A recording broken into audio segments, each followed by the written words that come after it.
At home, 8 small things drawn from real research on canine attachment turn an ordinary hello into the most reassuring moment of his day.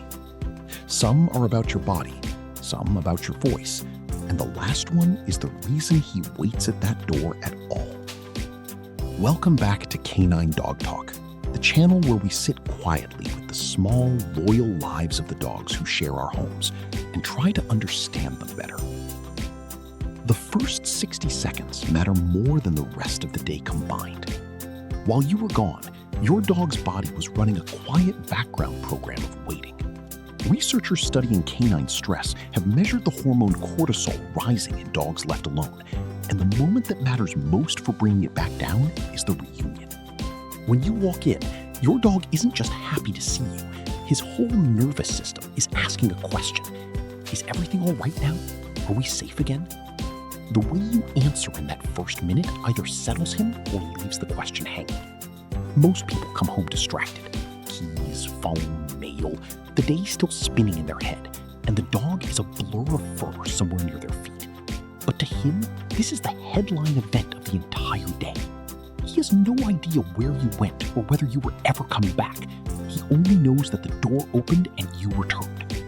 If you give that moment even 30 seconds of real attention, slowing down, acknowledging him before anything else, you are telling him in the only language he fully trusts that the world is steady again.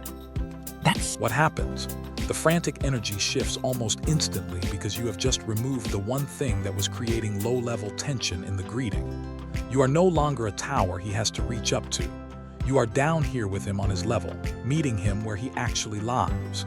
It is the smallest change in the world, and to your dog, it changes everything about how that hello feels. You spent the whole day towering over a world built for people. For 1 minute, you can step down into his. But the next one is the one almost no owner thinks about, and it might be the single biggest reason your dog seems wound up when you walk in. Lower your voice and slow your energy down.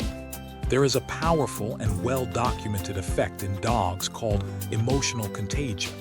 They absorb the emotional state of the humans they are bonded to. Studies on stress hormones have found that dogs and their owners show synchronized cortisol patterns over time, almost as if they share one nervous system stretched between two bodies. This means the energy you bring through that door is contagious. If you burst in loud and high-pitched, with your voice climbing and hands flapping, the excitement floods straight into him, and what looks like joy is often closer to overstimulation. His heart rate spikes, he spins, he jumps, and he can't settle. We taught him that, and then we wonder why he can't calm down. The volume came from us first. He only ever gave it back.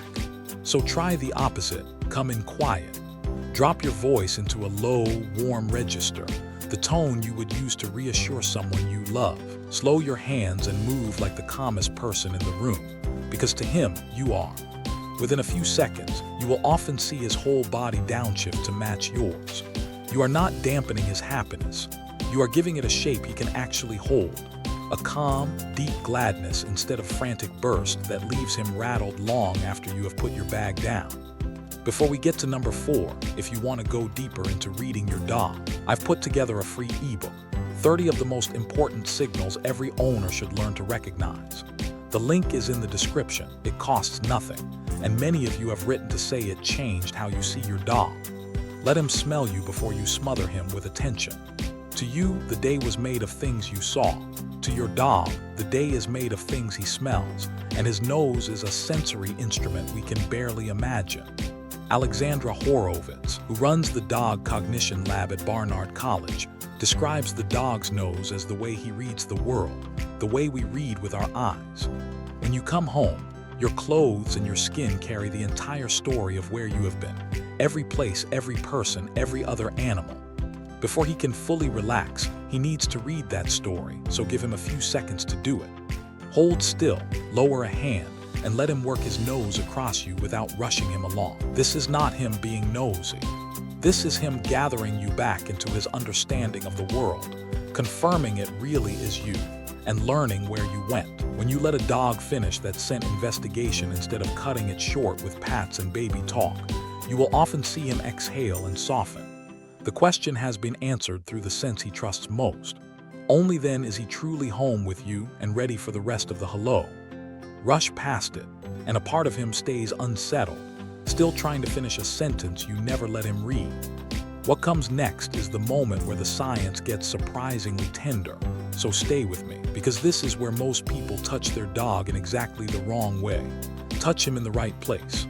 When we are happy to see a dog, our instinct is to reach for the top of the head and pat it. It feels natural to us, but watch a dog closely when a hand descends over his eyes toward the crown of his skull, and you will often catch a tiny flicker, a slight duck, a blink, a lean away.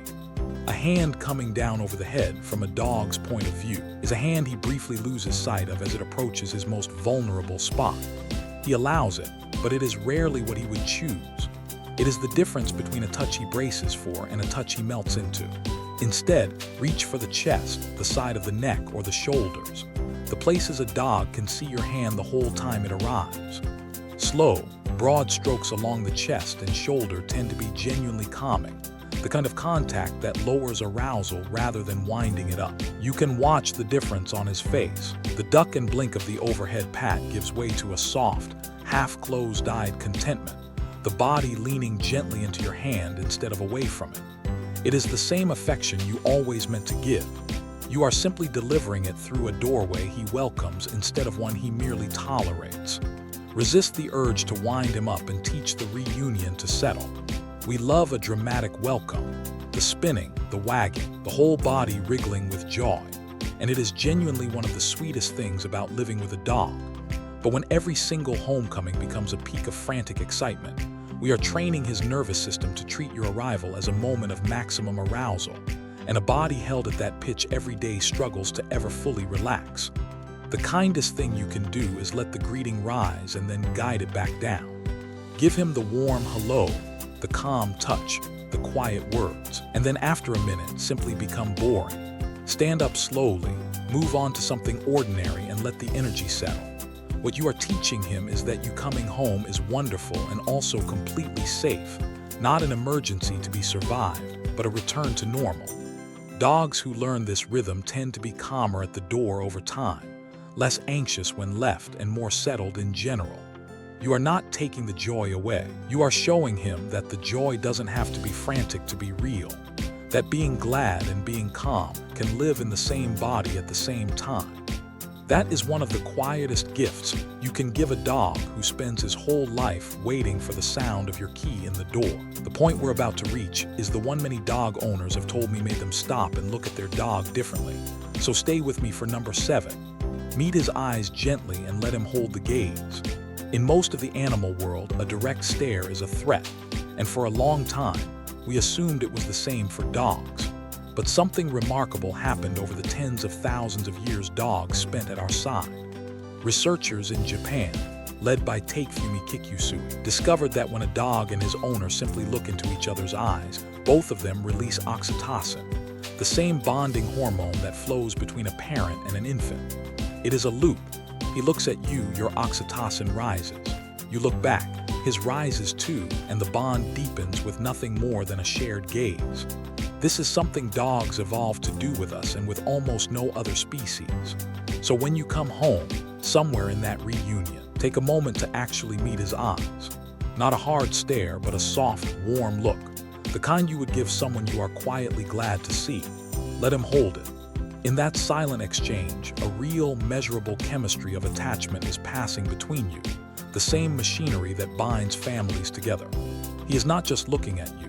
In the deepest biological sense available to him, he is telling you that you are his and asking you to say it back. If this has been hitting close to home, take a second to subscribe and like the video.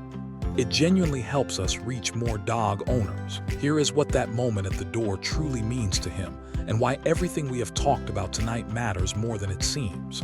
Your dog does not understand where you go when you leave. He cannot picture your office, your errands, or the long hours away. To him, you simply vanish into a world he cannot follow, and every single time he does not know whether you are coming back. And yet he waits. He waits by the door, holding on to the one thing he is certain of, that last time you came back. In the language of attachment, You are what researchers call his secure base. You are the fixed point his entire sense of safety is anchored to. It is the same role a parent plays for a frightened child, the one steady presence that makes the rest of the world feel survivable. The whole world to your dog is divided into two states. You are here and everything is all right, or you are gone and he is waiting for everything to be all right again. So when you walk through that door, you are not just arriving home, you are restoring his entire world to working order. You are the answer to a question he has been holding quietly in his chest for hours. That is why the first 60 seconds matter. That is why your posture, your voice, your touch, and your eyes all matter. Because in that small, ordinary moment that you might rush straight past, your dog is experiencing something close to the deepest relief he is capable of feeling. The one he loves has come back. The world is whole again.